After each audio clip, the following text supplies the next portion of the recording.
Guys, this is प्रतिका बिंदल और आज हम डिस्कस करेंगे ग्राफ और ग्राफिकल मेथड से डेरिवेशन ऑफ इक्वेशन। तो आज हम डिस्कस करेंगे ग्राफ्स। ग्राफ्स की जब हम बात करते हैं तो ये हमारा graph, this is Y axis and this is X axis, Y axis and this is X axis. Okay, तो मोशन में हमारे पास दो तरीके के ग्राफ आते हैं। पहला है पोजीशन टाइम ग्राफ और दूसरा है speed time graph. Position time graph, position time graph यानी कि हमारा डिस्टेंस टाइम ग्राफ और डिस्प्लेसमेंट टाइम ग्राफ को हम बोलेंगे पोजीशन टाइम ग्राफ। इस पहला ग्राफ हमारे पास आता है ऑब्जेक्ट एट रेस्ट के लिए, this is x and this is t। जब हम ये ग्राफ बनाते हैं तो x एक्सिस पे हमेशा हमें टाइम लेके चलना है, x एक्सिस पे हमेशा टाइम होगा। अब ये ग्राफ हमारा है ऑब्जेक्ट एट रेस्ट के लिए, ऑब्जेक्ट एट रेस्ट के लिए वाला ग्राफ है। अब इस ग्राफ का मतलब क्या है, जब हम देखेंगे तो इस टाइम का मतलब है कि टाइम तो हमारा इंक्रीज हो रहा है, बट जो हमारा डिस्टेंस है डिस्प्लेसमेंट है वो हमारा इंक्रीज नहीं हो रहा है, यानी कि वो चेंज नहीं हो रहा है, यानी कि ऑब्जेक्ट जो है वो रेस्ट पे है। टाइम तो बढ़ रहा है बट डिस्टेंस हमारा वही है, यानी कि ऑब्जेक्ट हमारा रेस्ट पे है। इसके बाद दूसरा इसमें हमारे पास ग्राफ आता है दिस, ये ग्राफ है हमारा यूनिफॉर्म मोशन के लिए, ये ग्राफ है हमारा यूनिफॉर्म मोशन के लिए, this is t and this is x यानी कि डिस्टेंस और डिस्प्लेसमेंट। अब इस ग्राफ में जब हम देखेंगे तो टाइम के साथ साथ हमारा डिस्टेंस भी इंक्रीज हो रहा है या फिर डिस्प्लेसमेंट भी इंक्रीज हो रहा है, तो इसलिए ये ग्राफ है हमारा यूनिफॉर्म मोशन के लिए। अब जब हम इस ग्राफ की बात करते हैं तो ये चीज हमारे पास आता है दिस, ये हमारा right angle triangle, this is p and this is p। अब ये बनेगा हमारा स्लोप। अब स्लोप क्या है, स्लोप है हमारा परपेंडिकुलर अपॉन बेस। स्लोप है this is perpendicular and this is base, perpendicular upon base. तो xt ग्राफ का स्लोप हमें देगा स्पीड और वेलोसिटी। xt ग्राफ का स्लोप हमें देगा स्पीड और वेलोसिटी। डिस्टेंस टाइम ग्राफ का स्लोप हमें स्पीड देगा और डिस्प्लेसमेंट टाइम ग्राफ का स्लोप हमें वेलोसिटी देगा। ओके, इसके बाद एक ग्राफ हमारे पास आता है for non uniform motion. Graph आता है फॉर नॉन यूनिफॉर्म मोशन। तो नॉन यूनिफॉर्म मोशन की जब हम बात करेंगे तो उसमें हमारा ग्राफ जिगजैग हो सकता है या कर्व हो सकता है, पर स्ट्रेट लाइन नहीं होगा, यानी कि ऐसा this is t and this is x। ऐसा हो सकता है कि पहले डिस्टेंस हमने इतनी कवर करी, उसके बाद कुछ कम, इतने टाइम में फिर ज्यादा, तो यानी कि जिगजैग हो सकता है नॉन यूनिफॉर्म मोशन के लिए, या फिर कर्व हमारा हो सकता है। फिर डिस्टेंस हम इक्वल तो कंप्लीट करेंगे नहीं, तो इसलिए वो कुछ भी हो सकता है। इसके बाद हम बात करेंगे स्पीड टाइम ग्राफ और वेलोसिटी टाइम ग्राफ की। इसके बाद हमारा आता है speed time graph, speed time graph. पहला ग्राफ हमारे पास आता है this is v and this is t। अभी हम स्पीड टाइम भी बोल सकते हैं और वेलोसिटी टाइम, हम दोनों की एक में बात कर लेते हैं। तो पहला ग्राफ हमारे पास आता है दिस।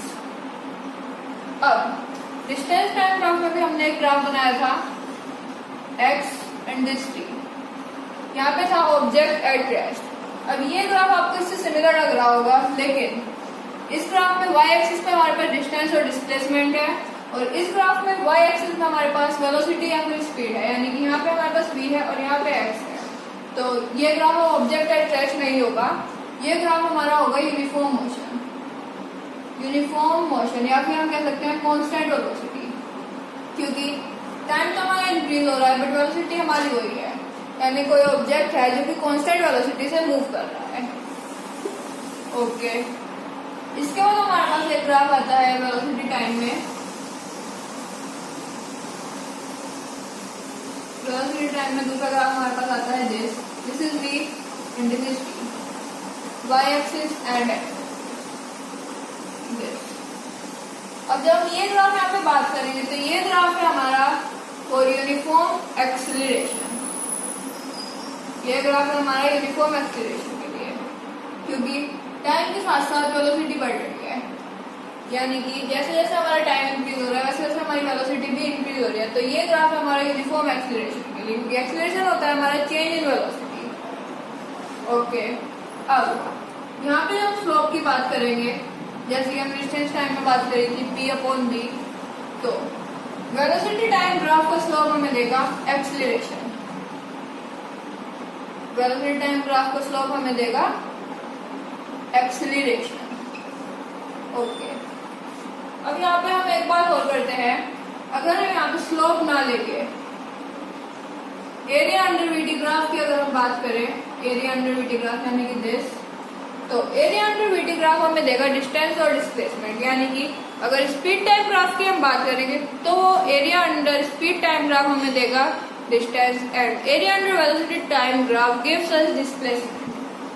This is x।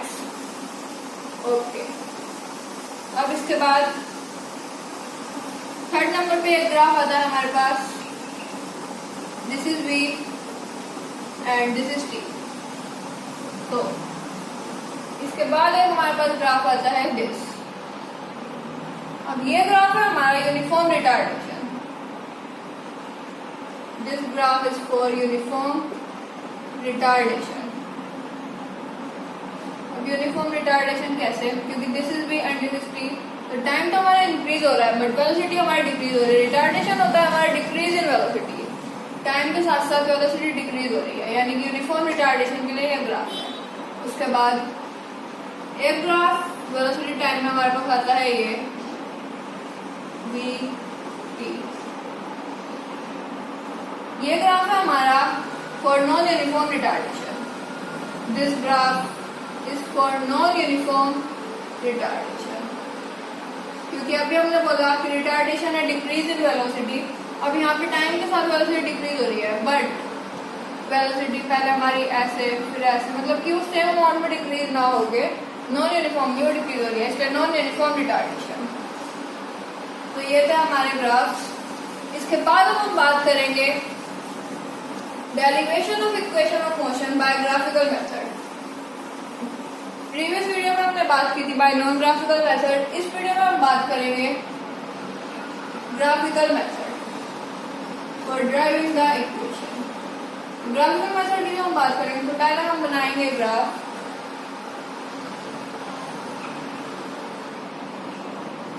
अब एक ऑब्जेक्ट है जिसकी इनिशियल वेलोसिटी थी u और उसकी फाइनल वेलोसिटी हम मान लेते हैं v। अब इस ग्राफ इस ऑब्जेक्ट की वेलोसिटी इंक्रीज हो रही है u से v तक, कितने टाइम में, यहाँ पे हम टाइम लेट कर लेते हैं t। पॉइंट्स को हम ज्वाइन कर लेंगे, this is t,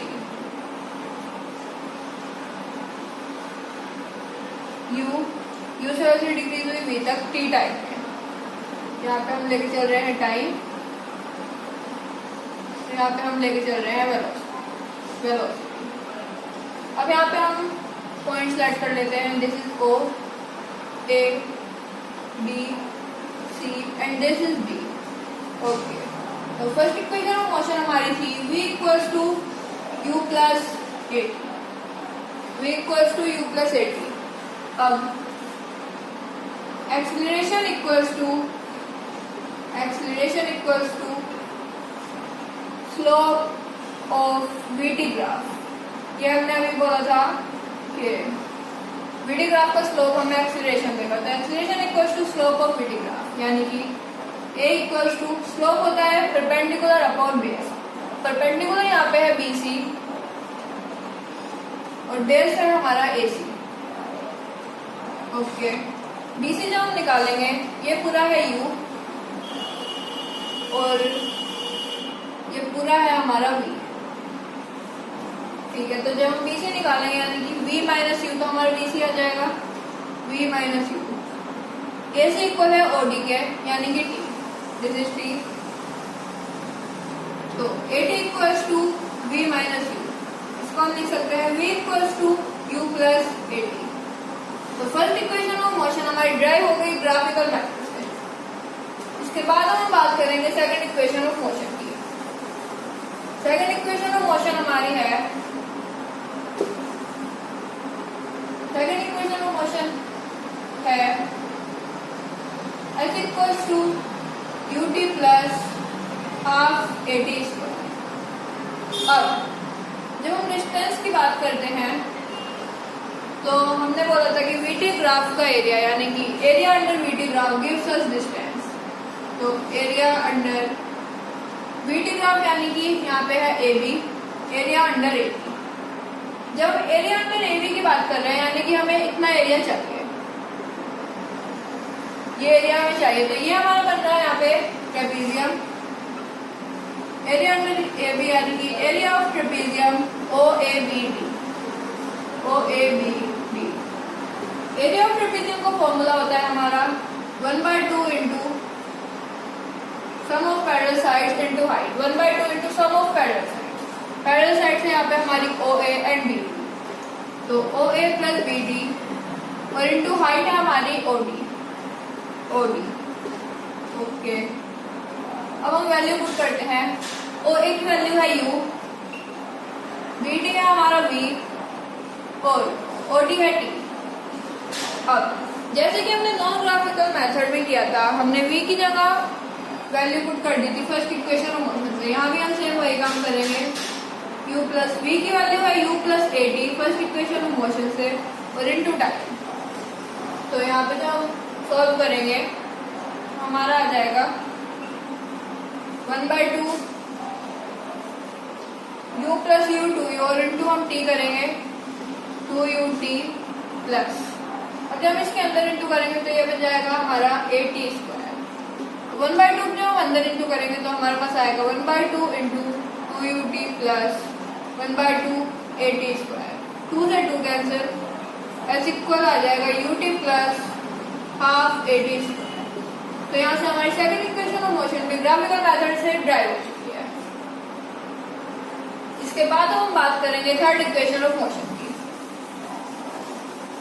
third equation of motion,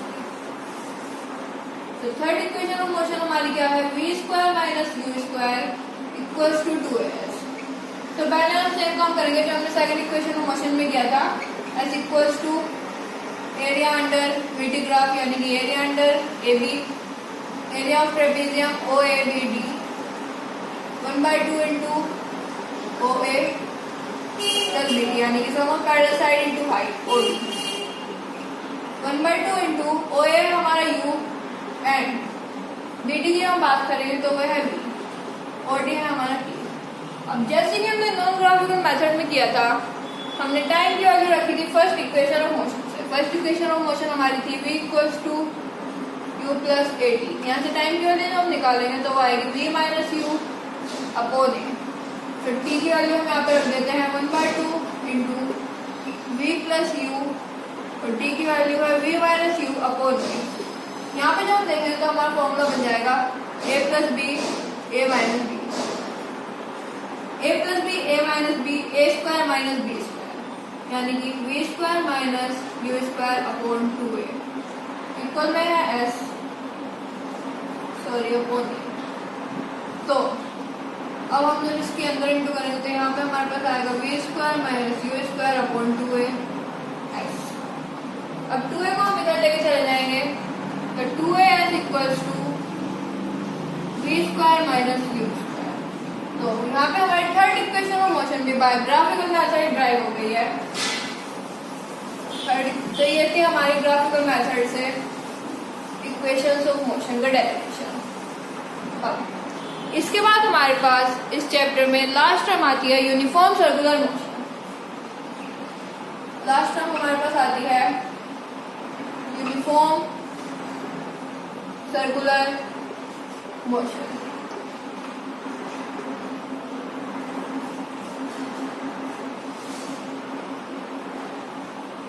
uniform circular motion की जब हम बात करते हैं तो यानी कि कोई एक ऑब्जेक्ट है जो कि सर्कुलर पाथ में मूव कर रहा है, कोई ऑब्जेक्ट है जो कि सर्कुलर पाथ में मूव कर रहा है।